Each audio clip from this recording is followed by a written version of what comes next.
n'ikindi hari igihe ntekereza nkakureba nkareba ukuntu Imana yakuremye ikakugira mwiza nuko ngo Imana wowe kukurema yari ivuye gutembera mu birunga.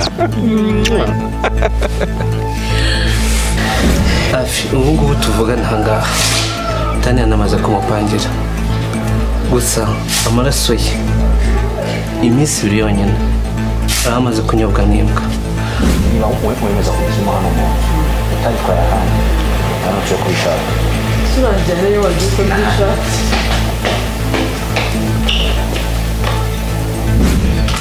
Joma ndagiye ariko nashaka kukumenyesha ko mfite imfura yawe. Teka nitwite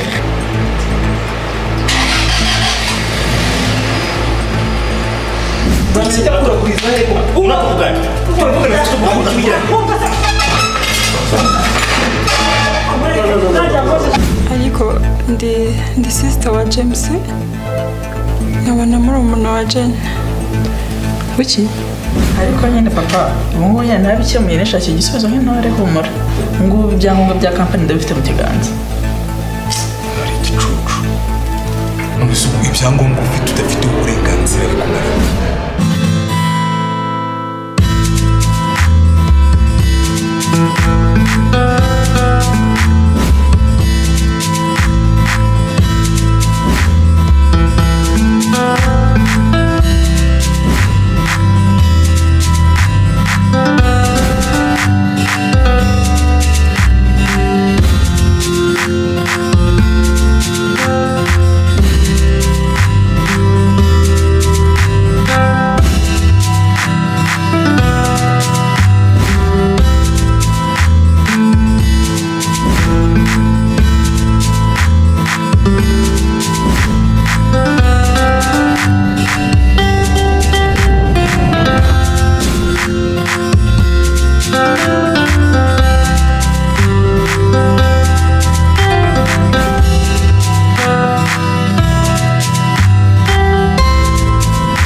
baby uyu nguyu ni inshuti kuva kera Fiona.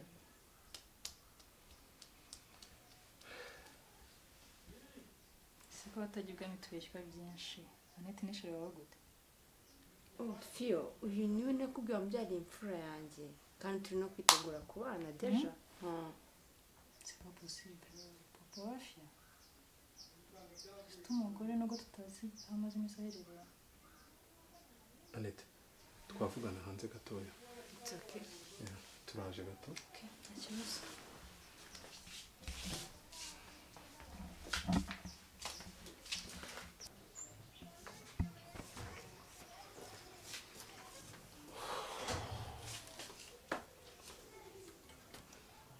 Anete ndakubwiza ukuri ibintu byose urabyangije.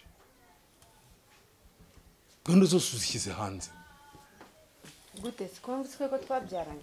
Nyine nicyo ngicyo ntabwo wagomba guhita ukivuga akaKanya. Ukubyumva wagomba kwanza ugaceceka tukazabivuga twamaze kubana nk'umugabo n'umugore none dore bibishyize hanze. Fiona inshuti yanjye ntabwo yabishyira hanze ntabwo yabivuga kandi ntabwo namusha kuri kwanjye kose.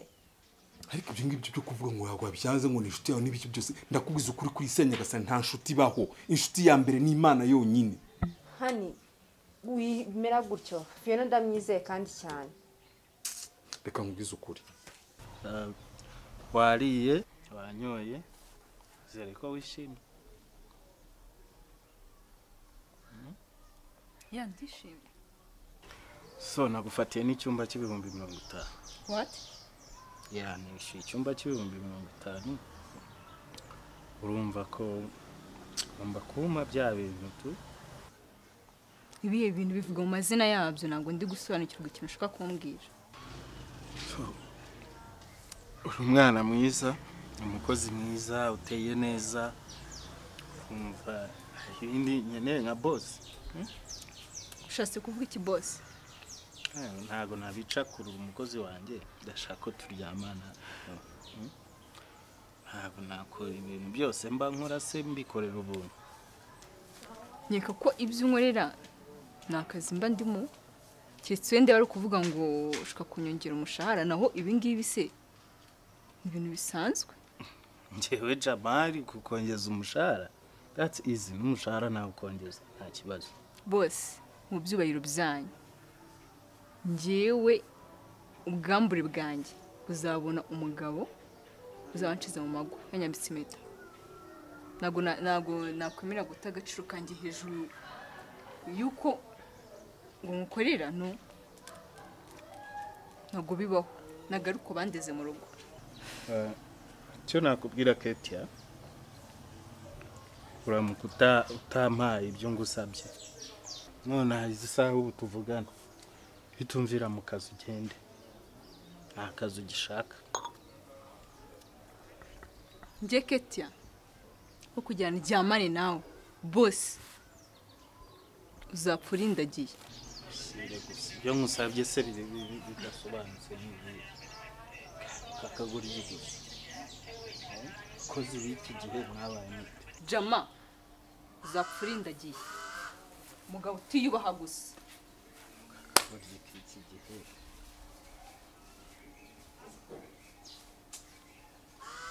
gahunda zose nizipfa ntuzambebe. Njye ubu nashimusa umugore wanjye kugira ngo ukunde mbane nawe none dore ibintu ukuntu bigenje. Erega tuzabana kandi hano mu isi kandi bazabona ko tubana. Bo ni ibintu byoroshye cyane sibyo? Wewe nyamanza uri kubyumva neza. Ndashaka ko nta kintu wongera kuvuga kubyerekanye n'urukundo rwanjye nawe kuko uri kubibwira n'uzahindukira akagenda akabibwira umukobwa wanjye Afia. N'ubundi rege yamaze kubyumva ahubwo tugende tumubwize ukuri tunamubuze kutazagira abantu babibwira. Ariko waretse kuba igicucu mu mutwe gute se? Urajya kubivuga ndekubwiye ngo ciceka kandi yamaze n'ubundi kubimenya kandi nuno kubeza no kujya ngenda gucapa. Wanjye ngiye kubimubwira. Garuka hano. Oya. Reka umva se garuka. Ngiye kubimubwira. Ciceka. Oya. Umuntu abigicucu akaba n'igicucu izuba riva koko.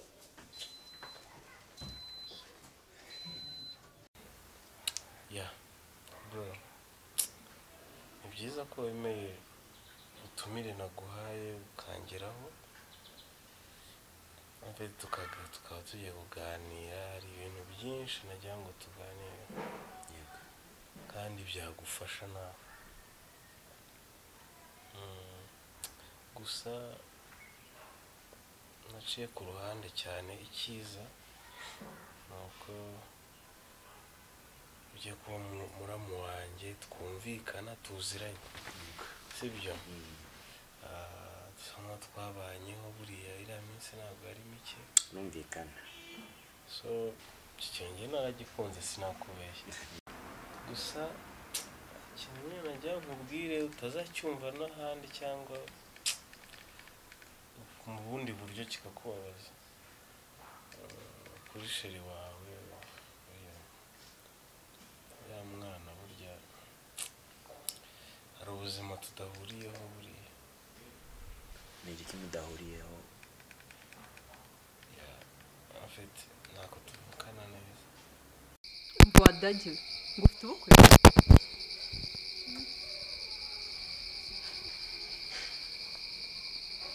Keti. Mfite ubukwe ariko ari imyaka yanjye igeze n'iyawe. Wansuzuguye mfite aho mvuye habi n'ubu sindagira heza nifuza ariko ntabwo hakaba kinyita idage ku musore umeze nkanjye ufite ubukwe. Ndi idage mu maso yawe. Gugu uri serious? More than serious. Jesus. Gugu ubukwe nande wowe wamenye bakimara kuko ko mfite ubukwe of course ko bakwiye wowe mfitanye nawe ubukwe. Really? Amushu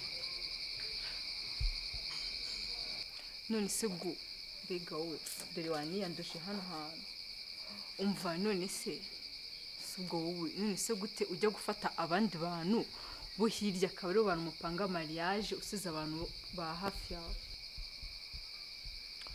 hafi yanjye gushatse kuvuga abandi cyane nyine gu wowe umva nyine biriya ni iby'akazi narakubabaje basi niba narakubabaje mbabarire sibyo umva nyine shasi ubwo koko ibaze noneho n'ukuntu noneho uri umwana mwiza Keti ndakumva nyine byari iby'akazi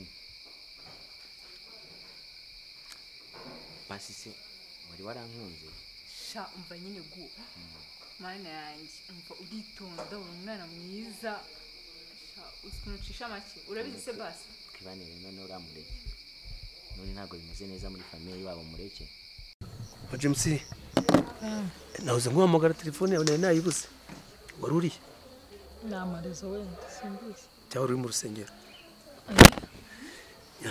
umva rero buriya icyo naguhamagariye buriya nk'abantu twashakanye tukabyarana ahungu na kobwa nagira ngo dusase inzobe njye nawe kuri umunota tubwizanye ukuri njye ndanda nagira ngo dusase inzobe narahindutse ngenda umuntu wahindutse sigenda nkona fanta uri kubireba nagira ngo nkubwire ko ya mafaranga nakodesheje yanzu kugira tujye tuyishyura credit sigaranye duke ndagira ngo ariya mafaranga rero turi cyo twayamaza twongere twizahure mu bukene tugiyemo cyangwa se ubukene bwatangiye kutwinjirira mu rugo turi buryo twagakoresha turadufaranga duke uko mfite ubwoba ko na credit ya banki tutazayishyura faranga yarashize pe nagira ngo rero twumvikane umbwire uburyo amafaranga twayapangira tukabyaza umusaruro Papa James ndakumva buri gihe ibyo mbwira ushobora kumbwira nk'ibintu 100 ngafatamo 30 ubu kugeza ubu ntabwo urabona ko ndi kugenda ngaruka kugenda mpinduka unsanze hano mu kabari usanze ndi kunywa fanta siyo ndi kunywa ibi bisobanuye iki biravuga ngo nejo ubundi sinzongera kunywa inzoga burya niho ibintu byanjye niho bigenda bipfira mu gacupa niho bipfira ngo ntuzongera kunywa inzoga ntabwo bishoboka none se kubeshye ngo nagutegeye kuri iyi fanta kugira ngo umuntu uko nkubeshya ahubwo ni imitwe oya ntabwo ari imitwe ahubwo reka nkubwire twaguraga inusu y'isukari uragira gura bibiri uteka n'agakoma inywera igikoma inywera n'icyayi nitubona agafanta tugasangire gutya ntabwo nzongera kunywa inzoga njyewe ndanda reka ubundi zigenda zinywereye nakuyemo iki ntabwo uri kubyumva umva nkubwire Papa James ibintu byose wambeshye ubuzima bwanjye warabukinishije uko ushaka ariko aho bigeze urambeshye nkahita mbona ubu ntubuzi ibindi byose uri gutegura ntazi oya nta bindi ntegura warankinnye imitwe ugeraho inzu bayitwara ugeraho mbese ubu njye n'abana waraducanze ni nayo mpamvu nanjye nigaruye ndavuga nk'umuntu mukuru kanshake uwo twashakanye umugore wanjye rwose y'igishongore nako inka zanjye 8 tubiganireho dufaranga tuke dusigaye tudukoreshe neza twongeye tugere kuri biriya natagaguje ega byose birashoboka reba aho ngeze ciyaza ahubwo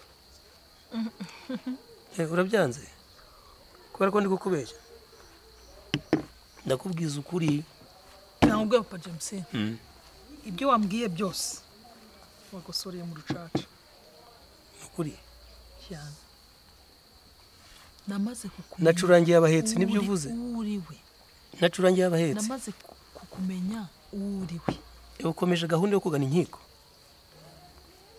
icyo ntekereza wintekerereza icyo nzazirikana no kuri papa w'abana banjye umwanya natakaje ntegura ubwongo bwanjye natwitse ndi gutekereza icyo ngomba gukora icyo twakora byose bitesheje agaciro reka nisaba uyu muntu mbabarira gatoya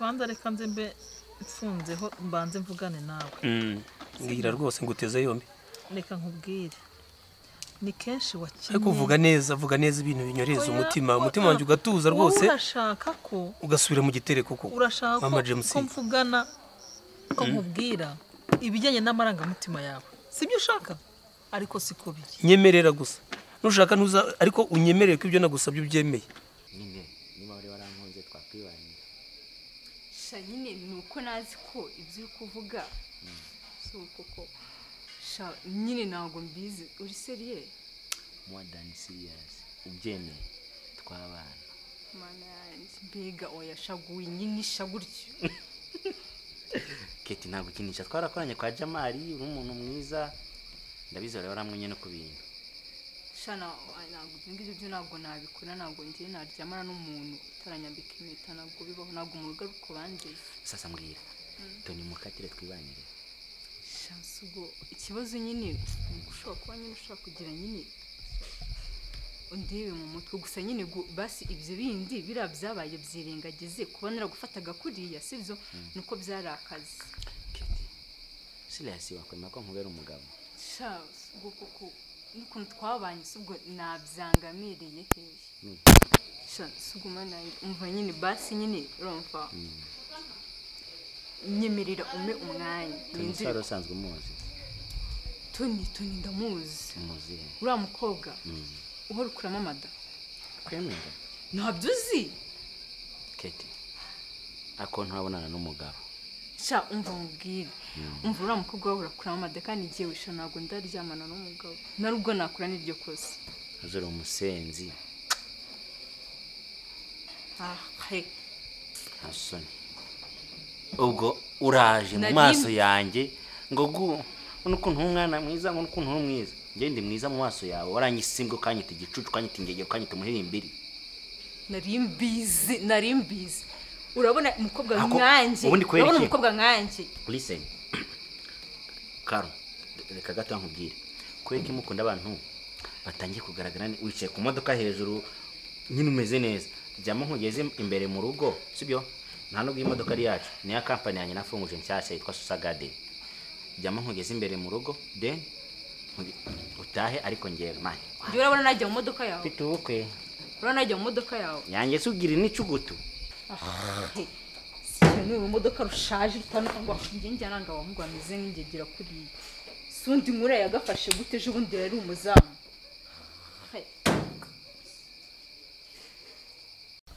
umwanzuro nguhaye nuko njye n'abana banjye nawe njye n'abana banjye situwajujubije hamwe twese tugomba kuguma muri iriya nzu ndakumva ibindi sinkeneye kubyumva twayiriramo ubusa twanywa iyo robo y'isukari udupangira ariko nzaguma mu nzu yanjye